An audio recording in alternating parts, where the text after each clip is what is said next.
Johnny Bones Jones. Jon Jones. Hey. Thanks for coming on the show. Hey, thank you so much for having me.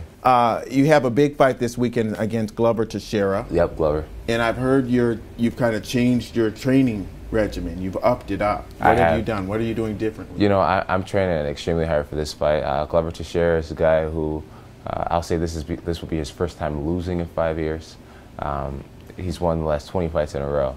So what I've done is I've focused a lot more on my nutrition, you know, giving myself the absolute best chances of recovering properly and, you know, just getting the most out of my workouts. And I've broken pretty much every record that I've set for myself as far as my cardio numbers, the times I get different workouts done. You know, weight room, everything's been upped. So, yeah, I feel really good for this fight. And really when you get to be a few days before the fight, you're really focusing more on cutting weight? Yeah, right now this is fight week, and I have about 15 pounds to lose by Friday.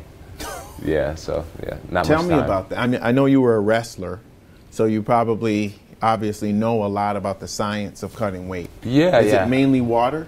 Yeah, well, what I like to do is I usually cut about 10 of it, you know, through diet and, you know, trying to burn as many calories as possible.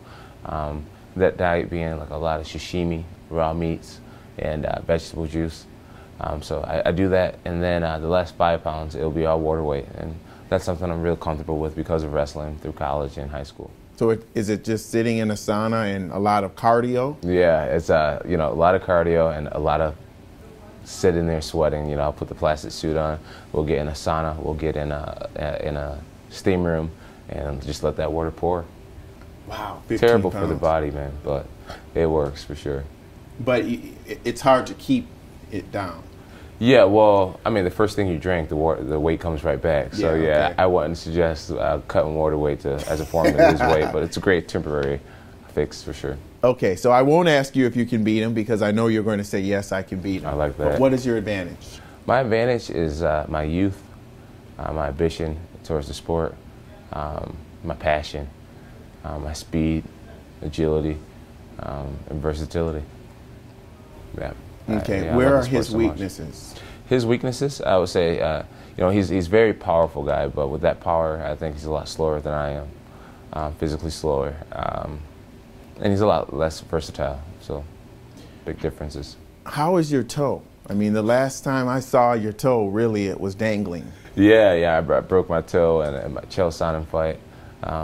After beating him in a minute and 30 seconds, I looked down and I realized my toe's hanging off, and that was pretty crazy. But it's fine now. I was in a boot for about 3 months, but it healed, thank God. I mean, you've had worse injuries, but that probably does something to you when you see that. Oh yeah, it definitely affected my psychology leading into you know, the fight after that. You know, I was a little timid and hesitant to throw kicks, and anytime I would push heavy sleds or anything like that, I would feel it. You know, so. I'm just grateful it healed, yeah. Your fight against Gustafsson was a unanimous victory, but it was a narrow victory. Do you attribute that to the judging, or do you feel like you underestimated him? I think I underestimated him a little bit. You know, I had finished pretty much every opponent I've ever faced over the last several years, and maybe I started drinking my own Kool-Aid a little bit, thinking that I was a little invincible. But, you know, he showed me a great lesson that no one's invincible. And I did win the fight, but, you know, I carry a scar over my right eye now because of, you know, not giving my full effort. Okay, so you feel like that's part of the reason why you've upped your game now for training? Oh, yeah, it's a huge reason why I've upped my game. Not only do I have an amazing opponent coming up on the 26th, but my last fight, you know, it lit the fire under my butt that I needed.